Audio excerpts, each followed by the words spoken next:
Morning friends. आप सभी का हमारे YouTube channel special education spot पर स्वागत है। आज हम डिप्लोमा इन स्पेशल एजुकेशन में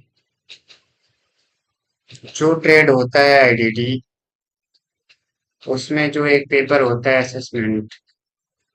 आज हम असेसमेंट टूल्स में बेसिक एमआर को समझेंगे। बेसिक एमआर क्या होता है, किसके लिए होता है, कौन से बच्चे के लिए यूज होता है और इससे क्या किया जाता है। तो सबसे पहले हम जो है बेसिक एमआर का फुल फॉर्म देखते हैं कि बेसिक एमआर का फुल फॉर्म क्या होता है। ठीक है। तो बेसिक एमआर का फुल फॉर्म होता है behavioural assessment scale for Indian children with mental retardation. तो ये बेसिकली बेसिक एमआर का फुल फॉर्म होता है। अब इसके बारे में हम जानेंगे। ठीक है। बेसिक एमआर का विकास एनआईएमएस सिकंदराबाद की मैडम रीता पेशावरिया और एस वेंकटेश ने बौद्धिक अक्षम बच्चों के प्रशिक्षण हेतु शिक्षकों के लिए व्यावहारिक तकनीक के उपयोग पर सामग्री तैयार करने के लिए बनी परियोजना के भाग के रूप में किया था। यानी कि यदि देखा जाए बेसिक एमआर जो टूल्स है उसका निर्माण एनआईएमएस सिकंदराबाद में वहां की जो मैडम थी रीता पेशावरिया और उनके सहयोगी एस वेंकटेश ने मिलकर इस टूल्स का निर्माण किया।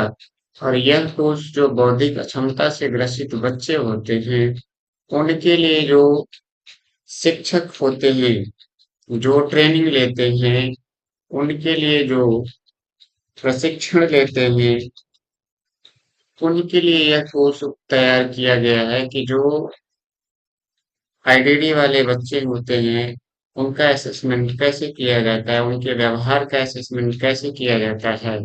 इस चीज के लिए इस टूल्स का निर्माण किया गया है। आगे देखते हैं। बेसिक एमआर का निर्माण 3 से 16 वर्ष या 18 वर्ष की आयु के विद्यालय जाने वाले बौद्धिक अक्षम बच्चों के व्यवहार के वर्तमान स्तर को दर्शाने तथा उनके लिए कार्यक्रम योजना बनाने के लिए किया गया था। यानी ये जो टूल्स है इसको बनाया तो था मैडम रीता पेशावरिया और एस वेंकटेश ने। और कहाँ बनाया था? एनआईएमएस सिकंदराबाद में। अब जो है इसमें कितने साल के बच्चों का उपयोग किया जा सकता है, यानी ये टूल्स कितने साल के बच्चे के लिए बनाया गया है? तो 3 से 16 वर्ष या 18 वर्ष के जो विद्यालय जाने वाले बौद्धिक अक्षम बच्चे होते हैं उनके व्यवहार के वर्तमान स्तर के बारे में पता लगाने के लिए तथा उनके लिए जो कार्यक्रम योजना तैयार की जाएगी उसके लिए इस टूल्स का निर्माण किया गया है।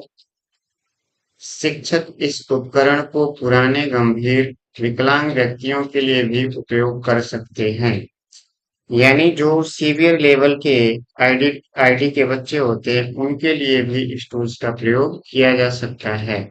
व्यावहारिक आकलन के लिए यह उपकरण तर्क संगत और कार्यक्रम योजना के लिए इसे एक पाठ्यक्रम निर्देशिका के रूप में भी उपयोग किया जा सकता है।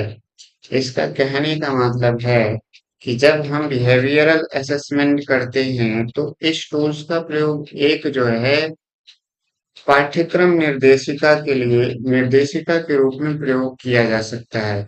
अगर हम ऐसे समझे कि जो आप डिप्लोमा कर रहे हो 2 साल का जो कोर्स है उसके लिए जो सिलेबस बनाया जाता है कि आपको इन 2 सालों में कौन कौन से पेपर पढ़ने हैं, कितना प्रैक्टिकल करना है, कितने नंबर की थ्योरी है, कितने नंबर का प्रैक्टिकल, मतलब टोटली पूरा जो हम पढ़ते हैं वो उस सिलेबस में दिया होता है टोटल 2 साल का। उसी तरह जो बिहेवियरल असेसमेंट करेंगे उसमें इस टूल्स का प्रयोग एक पाठ्यक्रम निर्देशिका की तरह उपयोग कर सकते हैं। इससे प्रत्येक बौद्धिक अक्षम बच्चे की व्यक्तिगत आवश्यकताओं पर आधारित प्रशिक्षण के लिए भी उपयोग में लाया जा सकता है। यानी जो बौद्धिक अक्षमता से ग्रसित बच्चे होते हैं, उनकी जो व्यक्तिगत जरूरतें होती हैं, जैसे कि दैनिक जीवन के क्रियाकलाप जो होते हैं, उनके प्रशिक्षण के लिए भी इसका उपयोग किया जा सकता है। जैसे कि बच्चा ब्रश कर लेता है कि नहीं, टॉयलेटिंग कर लेता है कि नहीं, खाना खा लेता है कि नहीं, ये सारी चीजें इस टूल्स के द्वारा इन सारी चीजों का असेसमेंट हम कर सकते हैं। इस उपकरण का परीक्षण एक चुने हुए प्रतिदर्श समूह यानी सैंपल पॉपुलेशन पर किया जा चुका है। यानी ये जो टूल्स है, इसका जो है परीक्षण एक निर्धारित जनसंख्या पर किया जा चुका है, जो लगभग वैलिड होता है। इस उपकरण द्वारा समस्यात्मक व्यवहारों का आकलन भी किया जा सकता है। यानी बेसिक एमआर टूल्स के द्वारा बच्चे में जो समस्यात्मक व्यवहार होते हैं, जैसे किसी के ऊपर थूक देना, किसी को मार देना, दीवार में सिर दे देना, इन सभी व्यवहारों का भी आकलन किया जा सकता है। अब देखते हैं, इस उपकरण को दो भागों में विभाजित किया गया है जो इस प्रकार हैं। यानी ये जो बेसिक एमआर टूल्स है, इसको दो पार्ट में डिवाइड किया गया है। पहला पार्ट है बेसिक एमआर पार्ट ए, दूसरा पार्ट है basic MR part B. Basic MR भाग अ, इसमें कुल 7 कौशल क्षेत्र हैं। प्रत्येक कौशल क्षेत्र में 40 क्रियाएं हैं, जो अवलोकन तथा मापन योग्य हैं तथा जिन्हें सरल से जटिल के क्रम में रखा गया है। यानी जो बेसिक एमआर पार्ट अ है, पार्ट ए है, उसमें टोटल 7 डोमेन एरिया हैं और प्रत्येक डोमेन में 40-40 क्रियाएं हैं। अगर टोटल देखा जाए 7 डोमेन को मिला के, तो टोटल 280 क्रियाएं हैं, जो अवलोकन के योग्य हैं तथा मापन के योग्य हैं, यानी जिनका अनुकरण कर सकते हैं, अनुसरण कर सकते हैं और उनका मापन भी कर सकते हैं। हम इनको माप सकते हैं, तौल सकते हैं तथा जिन्हें सरल से जटिल के क्रम में रखा गया है। और इन सभी क्रियाओं को सरल से जटिल के क्रम में रखा गया है, यानी कि सर्वप्रथम सरल क्रियाओं को शामिल किया गया है, फिर धीरे धीरे जैसे जैसे आगे बढ़ेंगे, उसमें जटिल क्रियाओं का भी समावेशन किया गया है। यहाँ तक बात समझ में आई। उम्मीद करते हैं कि सभी को यहाँ तक समझ में आया होगा। अब आगे देखते हैं। अब जो हमने 7 डोमेन की बात की, 7 कौशल क्षेत्र की बात की, वो कौन कौन से हैं? तो वो सातों डोमेन इस प्रकार हैं। पहला है गामक कौशल, दूसरा है दैनिक जीवन के क्रियाकलाप, तीसरा है भाषा, चौथा है पठन लेखन, पांचवा है संख्या समय, छठा है घरेलू सामाजिक, सातवां है पूर्व व्यावसायिक से पैसा। अब ये सातों डोमेन के नाम हो गए। अब इनके बारे में हम जानते हैं कि ये होते क्या हैं, इनका असेसमेंट कैसे किया जाता है। तो पहला डोमेन देखते हैं, गामक कौशल। गामक कौशल का मतलब होता है चलने फिरने से संबंधित क्रियाएं। यानी कि हम इसमें असेस करेंगे कि बच्चा सही तरीके से चल पाता है कि नहीं, उठ पाता है कि नहीं, बैठ पाता है कि नहीं, किसी चीज को पकड़ पाता है कि नहीं। ये सारी चीजें हम पहले डोमेन में देखेंगे, जिसका नाम है गामक कौशल। अब दूसरा डोमेन है दैनिक जीवन के क्रियाकलाप। दैनिक जीवन के क्रियाकलाप का मतलब होता है कि सुबह उठने से लेकर शाम को सोने से पहले दिन भर की जो क्रियाएं होती हैं, उन्हें दैनिक जीवन का क्रियाकलाप कहा जाता है। जिसमें जो है शौच क्रिया, खाना, नहाना, धोना, पीना, ब्रश करना, सारी चीजें शामिल होंगी। तीसरा डोमेन है भाषा। अब भाषा क्या है? भाषा दो टाइप की होती है, ग्रहणशील भाषा और अभिव्यक्तिकरण की भाषा। सबसे पहले हम इन्हीं दो भाषाओं को देखेंगे। यानी जो भाषा वाला डोमेन है उसमें हम बच्चे में देखेंगे कि ग्रहणशील भाषा कैसी है, अभिव्यक्तिकरण भाषा कैसी है, यानी किसी चीज को कैसे प्रेजेंट कर रहा है और कैसे ग्रहण कर रहा है। चौथा डोमेन है पठन लेखन। इसमें हम देखेंगे कि बच्चा किन किन वर्डों, किन किन अक्षरों, किन किन शब्दों को पढ़ ले रहा है और लिख ले रहा है। पांचवा डोमेन है संख्या और समय। इसमें बच्चे को हम जो है बच्चे का जो असेसमेंट होगा संख्याओं का करेंगे, तो उसको किस किस संख्या का ज्ञान है, और यदि संख्या का ज्ञान है तो हम उन्हीं संख्याओं के माध्यम से उसके अंदर समय का भी ज्ञान डेवलप करेंगे। छठा डोमेन है घरेलू सामाजिक। इसमें हम देखेंगे कि बच्चे के घर में उसका व्यवहार कैसा है और समाज में व्यवहार कैसा है, घर के लोगों के साथ कैसा व्यवहार करता है और समाज के लोगों के साथ कैसा व्यवहार करता है। सातवां है पूर्व व्यावसायिक से पैसा। यानी यदि हम बच्चे को पुनर्वासित करेंगे तो सबसे पहले उसे व्यवसाय से जोड़ने से पहले हम उसे कुछ व्यवसाय सिखाएंगे जिससे वो पैसे का अर्जन कर सके और अपना जीवन यापन कर सके। तो ये थे 7 टाइप के डोमेन जो आपको वन बाय वन करके मैंने समझा दिया। बाकी अगर कुछ रह गया हो तो उसको आगे बता देंगे। अब आगे देखते हैं स्कूल्स में क्या होता है। अब जो है हमने देख लिया कि स्कूल्स को बनाया किसने, कहाँ बनाया, किसके लिए बनाया, कितने डोमेन होते हैं, एक डोमेन में जो है कितनी क्रियाएं होती हैं, टोटल कितनी क्रियाएं होती हैं, ये सारी वगैरह वगैरह चीजें देख ली। अब देखते हैं कि इसका स्कोरिंग कैसे करते हैं। जो बेसिक एमआर पार्ट ए है उसकी स्कोरिंग कैसे करते हैं, तो आइए जानते हैं। बेसिक एमआर भाग अ प्रत्येक कौशल क्षेत्र में छात्रों के कार्य निष्पादन के 6 स्तरों के आधार पर अंक दिए जाते हैं जो इस प्रकार हैं। यानी यदि हम स्कोरिंग करेंगे तो 6 लेवल को देखेंगे, उन्हीं 6 लेवल्स के आधार पर हम बच्चे का स्कोरिंग करते हैं। तो पहला क्या है, स्वावलंबी या आत्मनिर्भर, जिसके लिए 5 अंक निर्धारित किया गया है। दूसरा है संकेत देने पर, जिसके लिए 4 अंक निर्धारित किया गया है। तीसरा है शाब्दिक सहायता, जिसके लिए 3 अंक निर्धारित है। चौथा है शारीरिक सहायता, जिसके लिए 2 अंक निर्धारित है।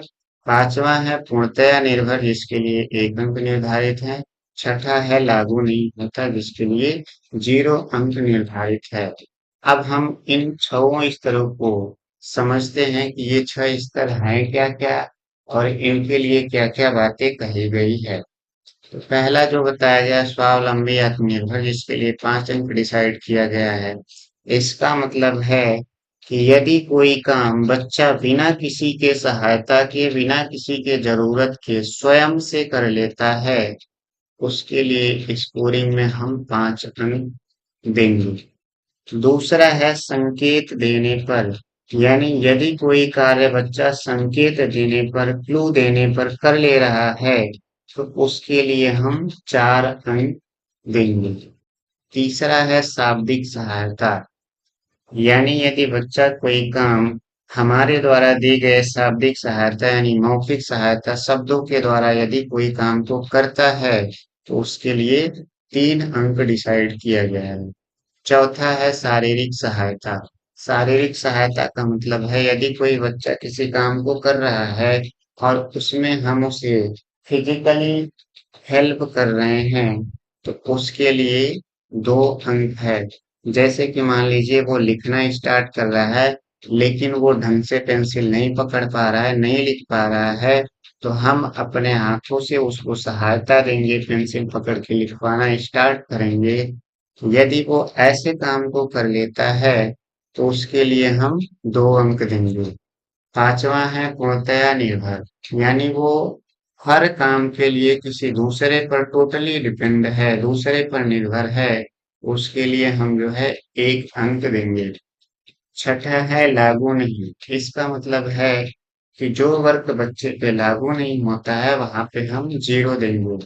जैसे कि यदि कोई लड़की है 17-18 साल की या 15 साल की, उसको जो है एक क्रिया आई दाढ़ी बनाना यानी शेविंग करना, तो वहां पे लड़की पे वो क्रिया लागू नहीं होगी क्योंकि लड़कियां दाढ़ी नहीं बनाती, लड़कियों के दाढ़ी नहीं होते, उसका वो क्रिया लागू नहीं होगा, इसलिए वहां पर 0 अंक देंगे। अब यहाँ पे थोड़ा हम देखते हैं पांचवें और पहले में क्या अंतर है। पहले में क्या है, आत्मनिर्भर यानी बिना किसी सहायता के वो अपना काम खुद से कर लेता है, तो वहां पे 5 अंक देंगे। पांचवा है पूर्णतया निर्भर, यानी वो सारे काम के लिए दूसरे पर निर्भर है, तो वहां पे हम 1 अंक देंगे। अब नोट में देखते हैं क्या है। बेसिक एमआर भाग अ में छात्रों द्वारा अधिकतम 1400 अंक अर्जित किए जा सकते हैं। यानी जो 7 डोमेन हैं, सातों डोमेन को मिला दिया जाए तो मैक्सिमम 1400 अंक एक बच्चे को दिया जा सकता है। यदि 1400 को 7 से डिवाइड किया जाए तो हर डोमेन में मैक्सिमम 200 अंक दिए जा सकते हैं। यानी प्रत्येक डोमेन में अधिक से अधिक बच्चे को यदि अंक दिए जाएंगे तो वो 200 अंक होंगे। मिनिमम की कोई बात नहीं की गई है। तो आज का सेशन यही समाप्त होता है। अब हम थोड़ा सा इसको रिवाइज कर लेते हैं कि क्या क्या चीजें हमने पढ़ी। सबसे पहले हमने पढ़ी क्या, कि जो है बेसिक एमआर का फुल फॉर्म क्या होता है, बेसिक एमआर को बनाया किसने है, बेसिक एमआर को कहाँ बनाया गया है, किस संस्थान में बनाया गया है, और बेसिक एमआर को कितने वर्ष के बच्चे के लिए बनाया गया है, बेसिक एमआर के कितने पार्ट होते हैं, बेसिक एमआर का स्कोरिंग कैसे करते हैं, मैक्सिमम अंक कितने दे सकते हैं और मिनिमम अंक कितने दे सकते हैं। ठीक है, ये चीजें हमने देख ली।